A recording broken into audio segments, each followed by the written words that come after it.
Welcome to the High Level Entrepreneur, a podcast with me, Joella Skog.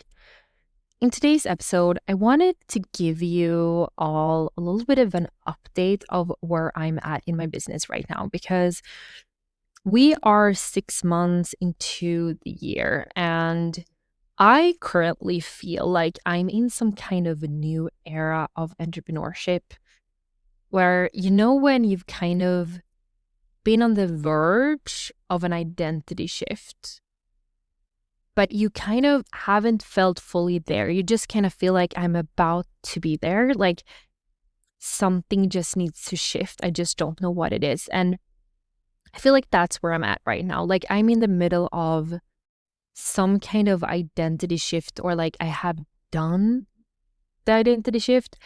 And I wanted to talk to you a little bit about what that means for me, because I think something that I've always struggled with over the years is this balance between like truly leading my business as a CEO and being focused on numbers and goals and,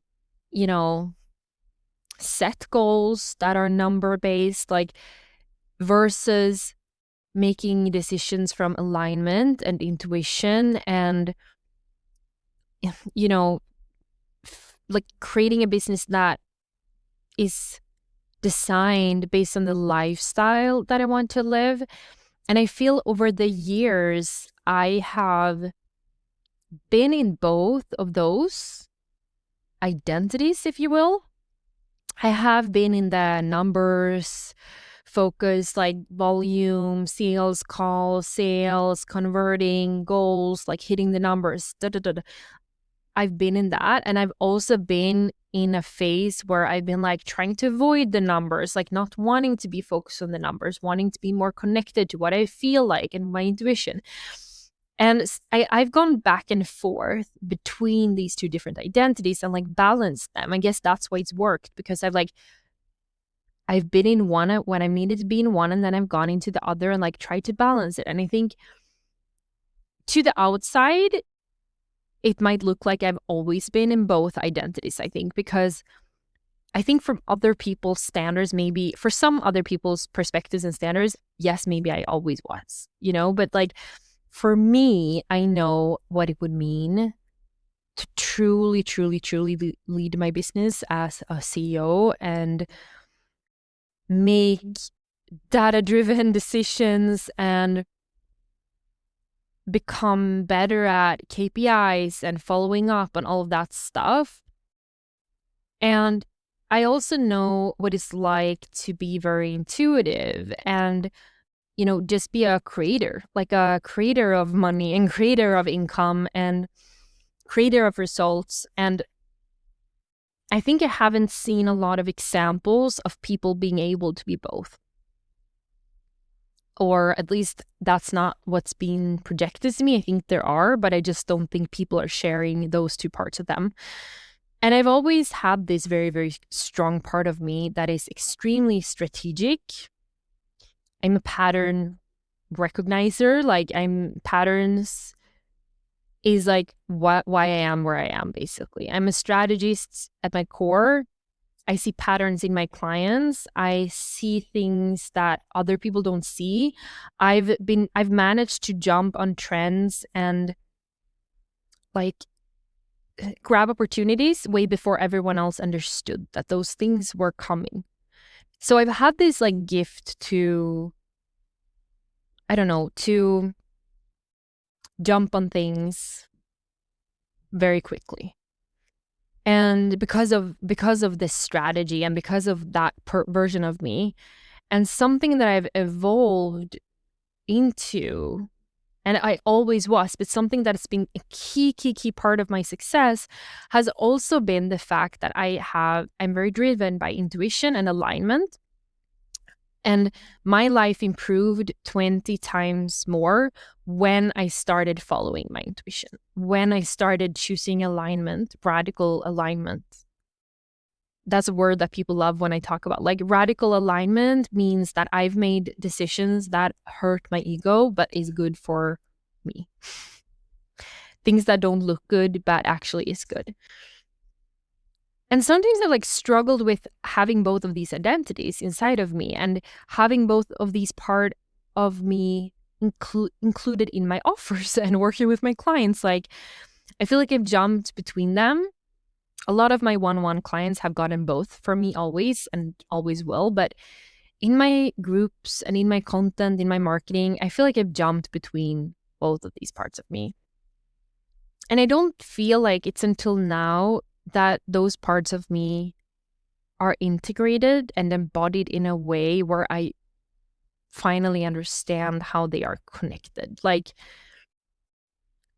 This is a kind of hard to even create a podcast episode around because it's hard to describe, right? But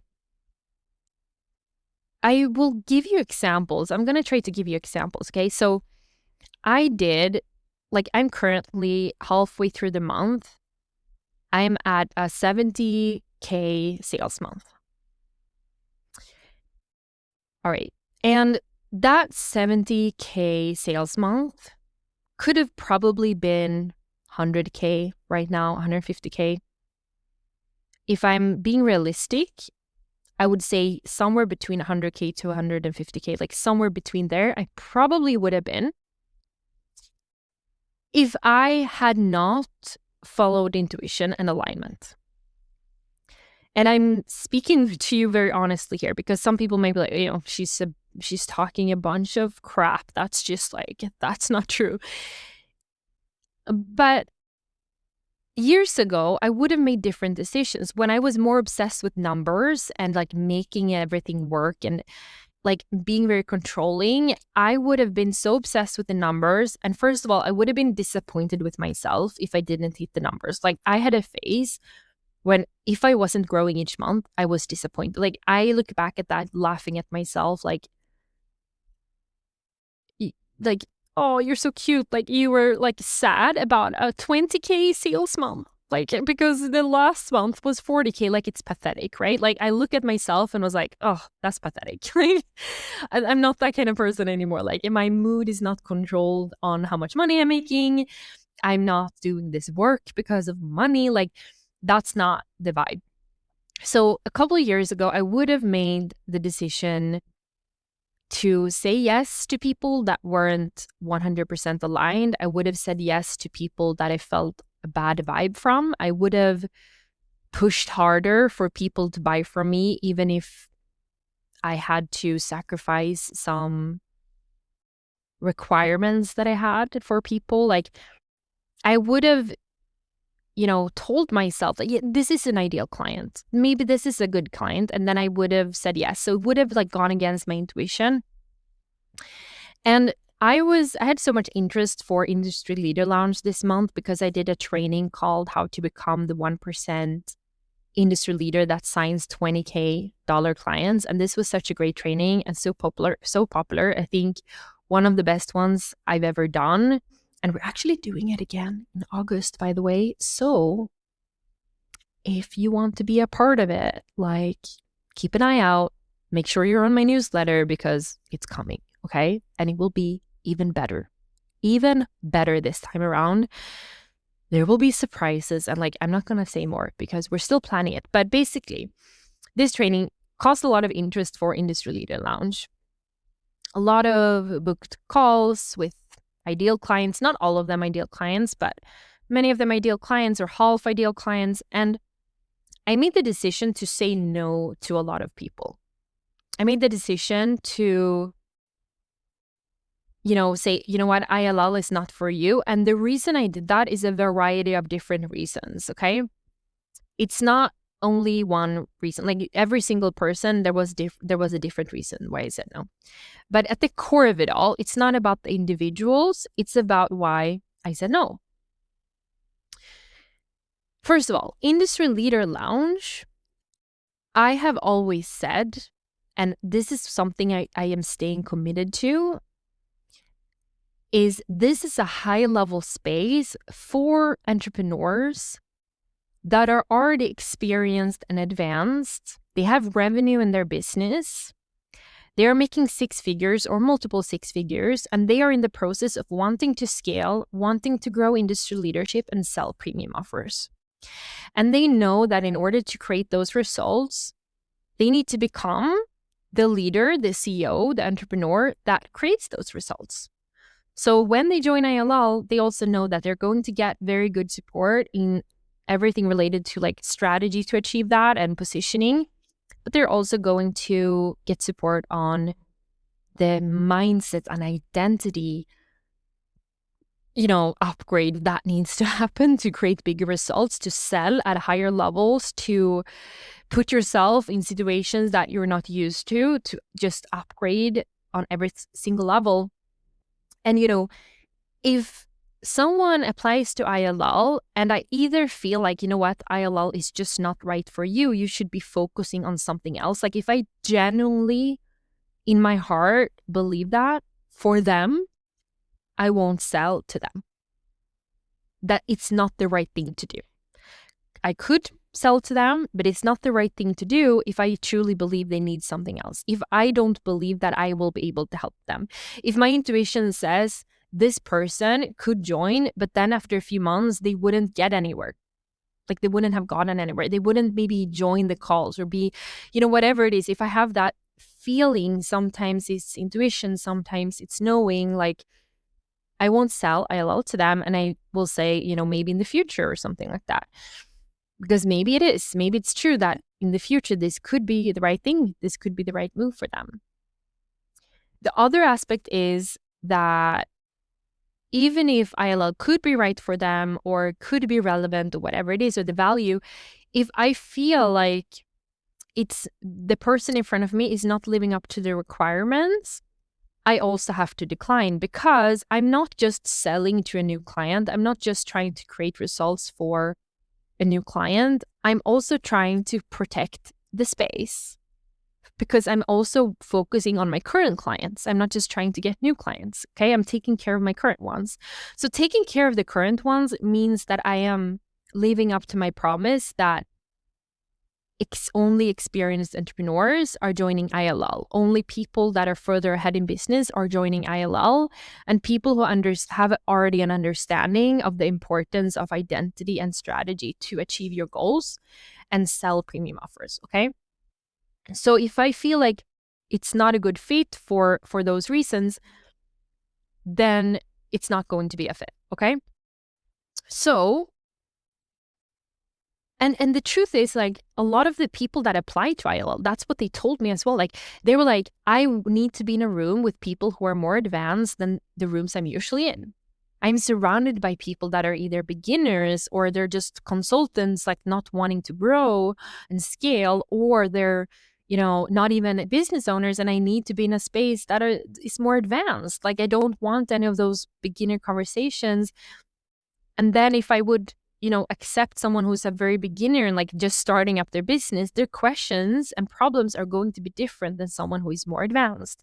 And that being said, there's nothing wrong with being a beginner. Like, truly, it's not. And I've also sometimes accepted clients that into offers that are beginners, but I see something in them that I know is different than most beginners. And what's happened is like, it's happened in the past. And then like very quickly that person got to 10K months and like has tons of followers. And like I saw that something in them and I knew that that could be possible and they were ready for something bigger.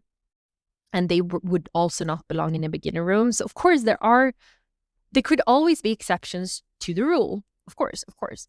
But again, it's not really just about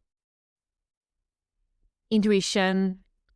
It's also not only about protecting the space, it's about maintaining your standards. Okay? It's about maintaining your standards. Maintaining your standards means what are your standards for clients, the type of clients you want to work with. And commit to that, because that's integrity. Integrity is saying what you said you were going to say, doing what you said you were going to do, not going against that because someone is dangling money in front of your face. That being said, there's nothing wrong for doing things for the money sometimes. There's nothing wrong with that. There's also nothing wrong with accidentally making the wrong decision. We live and we learn. We live and we learn, please. But if your intention is to work with ideal clients and you genuinely want your ideal clients to succeed and you genuinely want to help them, and they genuinely want to work with you, like everything will become very, very easy and harmonious. Like it will be simple. Okay. So you might be in this phase where either you're like all in going through intuition and alignment, or you might be in a phase where all you're focused on is like hitting numbers, selling more, getting more clients in, like focusing on the controlling everything. And what I want to say to you that those things can coexist with each other. You can be super strategic. I was fully strategic with my whole training, with the calls, with what I was talking about. But I was also fully aware of like, in the end, the number one reason why people will book their call with me is because they trust me. And the reason why they will trust me is because I am real and authentic. It's not because of anything I say. It's not really because of the script. It's because I am speaking authentically and honestly, and I will genuinely care, and I'm here and I'm present with them. That's how they will trust me. And that's something to protect. And people will trust you if you trust yourself. If I were to sit in a training where I'm literally talking about working with high-level clients and standards to maintain to work with premium clients, and then I'm going against my own standards, I'm not living up to everything I'm preaching, then why would you trust me? How can you even, I would be sitting here talking to you and you would be like, I don't know if I believe her. And all of that is happening subconsciously because you're just kind of like turned off. You're just like, there's something inauthentic here, right? Like it's not about someone out it thinking I don't trust that person. It's just something subconscious that happens. So I feel like I've ended up in this place where I've really seen that I can maintain this like goal-oriented, hit the goals. Like I have a specific short-term revenue goal. I have a long-term revenue goal. But the truth is, in the past, I used to have those goals and I used to be told and hear that how you reach those goals don't matter. Don't focus on it. The most important thing is that it happens. And when I finally understood that that's not true for me, it matters how it happens. For me, it matters if it's aligned for me.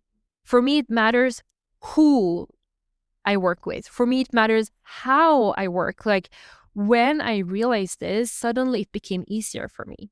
So with my clients now, when they join ILL, like one of the things we focus on is like, yes, you will have your specific measurable goal. And that is like setting the baseline for how, like the strategy I help you with, the decision making, everything. Because if you don't have the goal, you don't have direction. And then how am I going to help you on the right path, right? Both strategically and intuitively. But it's also about like, how do you want to feel while working towards that goal? Like, do you want to feel inspired? Do you want to feel whatever?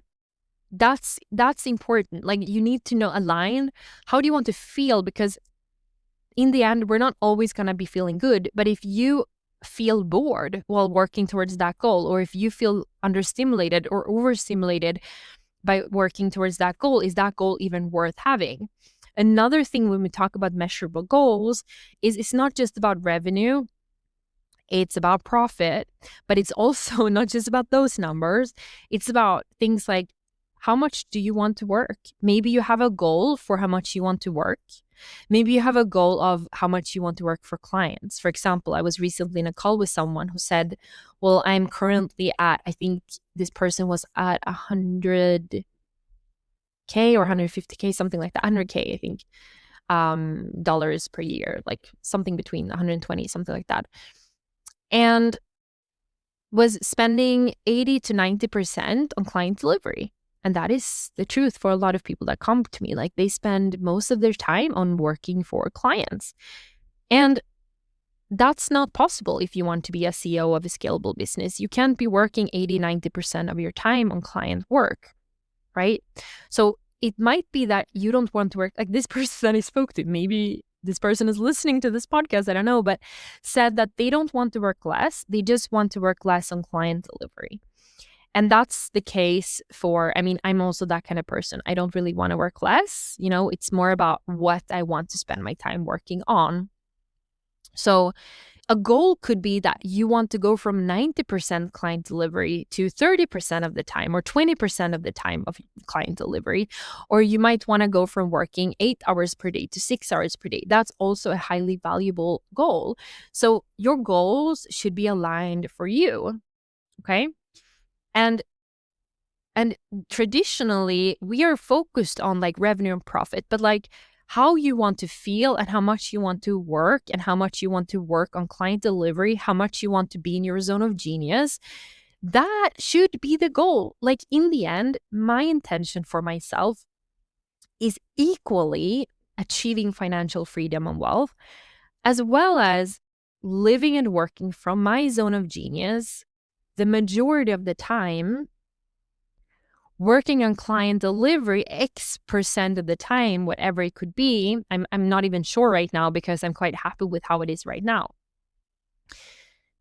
And have my team run things for me. So it's like I have different goals, and how I feel and who I work with is important. So when it comes to combining like running your business as a CEO and a leader, and go for the goals, go for like have the dashboards, like revenue dashboards, like all of that.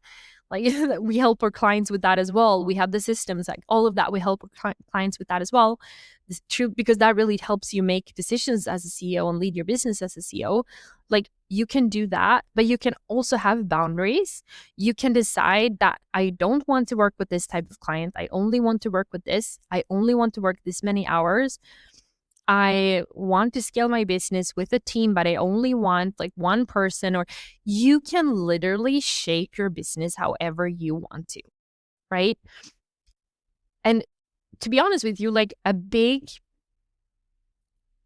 like intention for me and a big reason, like part of my purpose is to be a living, breathing embodiment of the ability to combine like truly being an entrepreneur and being very, very ambitious and driven and strategic and numbers driven and all of that, as well as having very strong boundaries, high standards, and lead with intuition.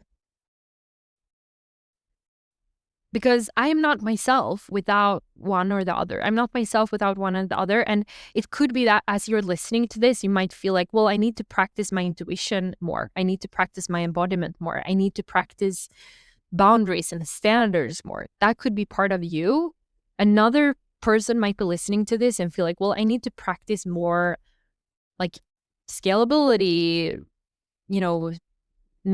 becoming better at calculating the numbers and understanding what to double down on. And what I love about ILL, Industry Leader Lounge, is like in that space, we actually usually have a mixture of both. Like, people are either a little bit more like, how would you say, like more business, numbers, actions, doing. And another part are people that are a little bit more spiritual, a little bit more intuitive, and need to go more the other way. So I love that we have that mixture, and some people have both.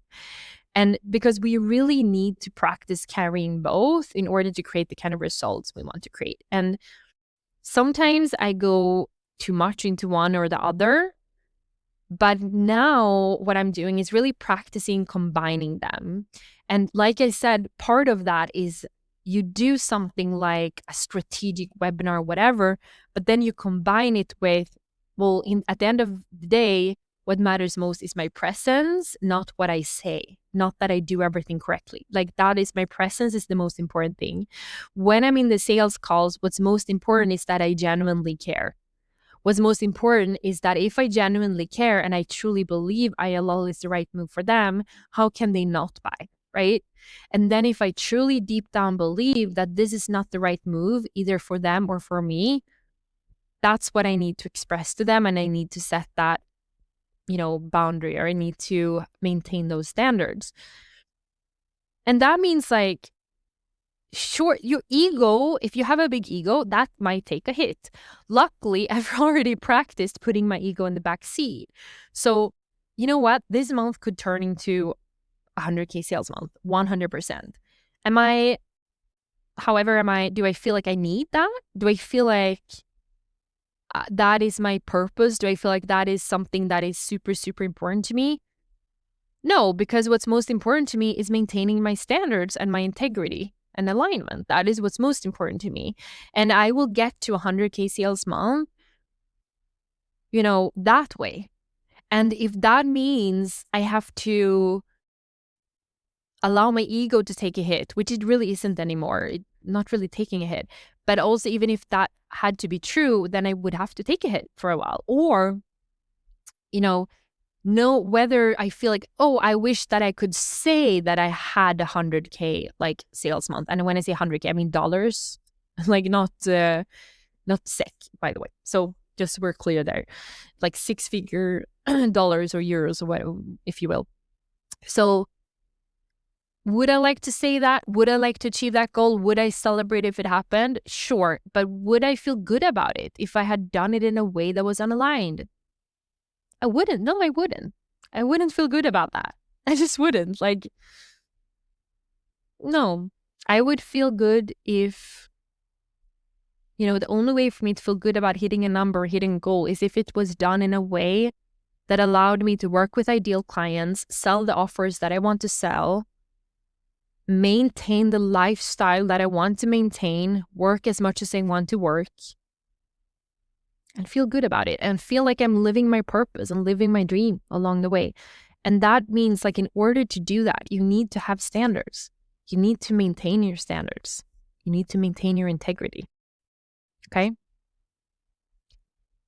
So I hope this episode was a little bit inspiring to you, and you feel like you can, I don't know, relate to this, or maybe you're standing currently in front of a big decision and you kind of feel validated in following your intuition. Because in the end, what's really the purpose of being an entrepreneur if you are not living your dream life and you are not doing what you feel like you were born to do, or you love doing, or you have the kind of time with your family that you want to have, or the freedom what's really the point if you can't maintain those standards that you have, right? Thank you for listening, everyone. I'll talk to you next week.